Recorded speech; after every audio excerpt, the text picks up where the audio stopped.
ভারতের বিখ্যাত tata group ২০০৮ সালে তারা একটা কার বাজারজাত করেছিল এবং ওই কারটা কিন্তু ইমোশনালি কানেক্টেড ছিল। ৳১,০০,০০০ য় একটা কার অফার করেছিল এবং তাদের স্লোগানটা ছিল, একজন বাবা যখন তার বাচ্চাকে স্কুলে দিতে যায়, অনেক সময় স্কুলে দেওয়ার সময় ভিজে যায়, বৃষ্টিতে ভিজে যায়। ওইটা থেকে পরিত্রাণ পাওয়ার উপলক্ষে সাধারণ মানুষ যেন একটা কার এফোর্ড করতে পারে, এজন্য এই কারটা অফার করা।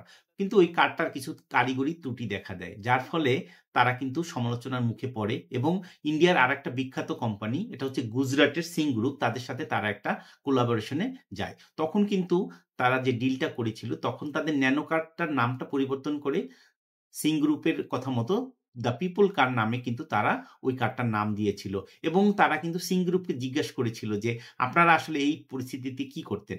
এখানে যেটা আমরা বুঝাতে চাচ্ছি যে, তারা কিন্তু মানুষকে ওনরশিপটা, অন্য কোম্পানিকে ওনরশিপটা দিয়ে তাদের কাছ থেকে কিন্তু সলিউশনটা পাওয়ার চেষ্টা করেছিল। এভাবেই কিন্তু তারা তাদের সমস্যাটা সমাধান করার চেষ্টা করে